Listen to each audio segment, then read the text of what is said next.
Welcome to CodeReamer. This is our seventh part of Java tutorials, and in this tutorial we will be studying about control structure. We will learn how to use if statement, how to use if else statement, how to use nested if as well. So if you have not watched our previous video in which we have talked about Java console printing and taking input from user in the console, go watch out there.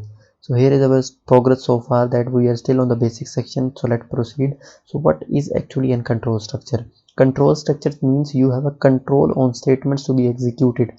You can choose which statement to be executed on the basis of some conditions. As a programmer, you will face different scenarios and you have to use multiple kind of if statements in your code. So there is multiple type of if statement you can use in as, like you only need to use if statement, then this is an example. And by the way, this expression should be returning boolean value in order to execute.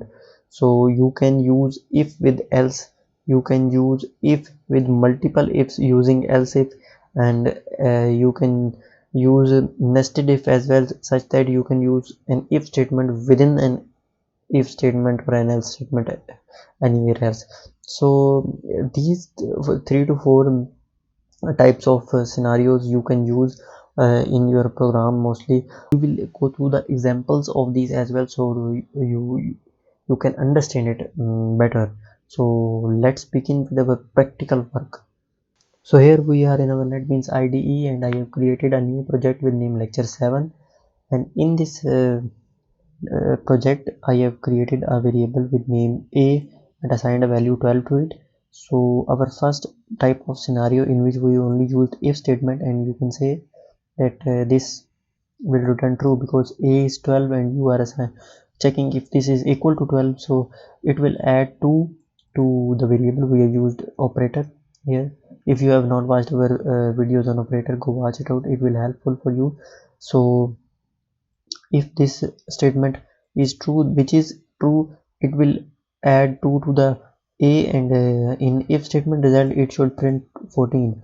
And when we move to the if else statement, we again assign a value of 12, so that we will easily see what is happening here.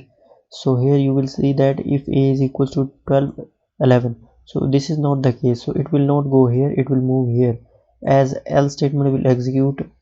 If none of the if or other else if statements execute, then else will execute. So you can see here is the type where you have used this type of scenario in which there is an if statement and there is an else as well. So here you can see a is adding 4 to itself, so its value will become 16, and it will print that if else statement result is a is equal to a colon 16. So again we are assigning the value of 12.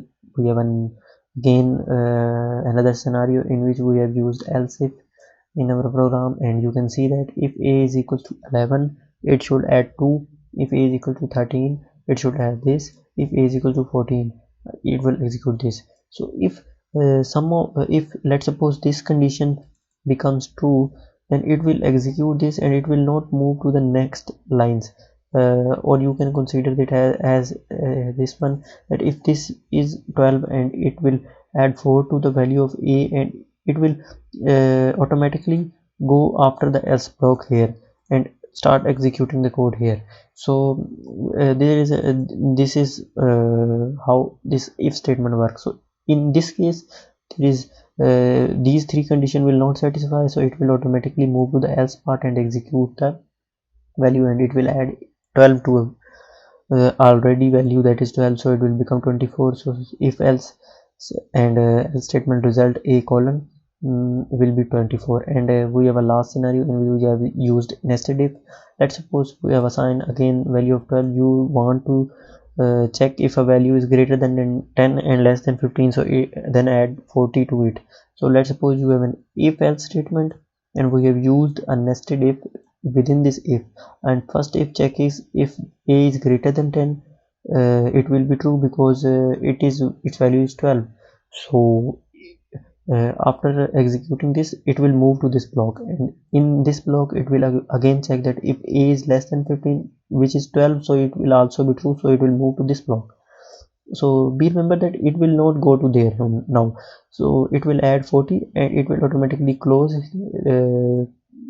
this block as well, and it will not execute else block, and it will automatically move below the else part, and it will print that nested if is equals to a colon, which may be 12 and 40 is 52. So let's execute that, and you will see that if statement results a14, because it was adding 2 to 12, and then we have an if statement, if else statement result in a16, in which we have added 4 if a is not equal to 11.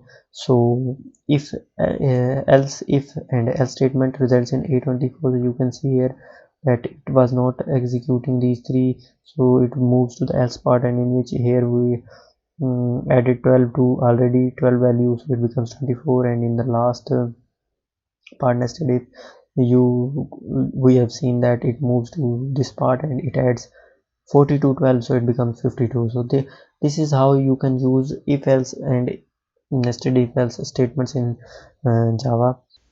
So in the next video we will be studying about switch statements, so be ready, and please subscribe my channel and like the video, share it, and comment out your feedback as well. So bye till then.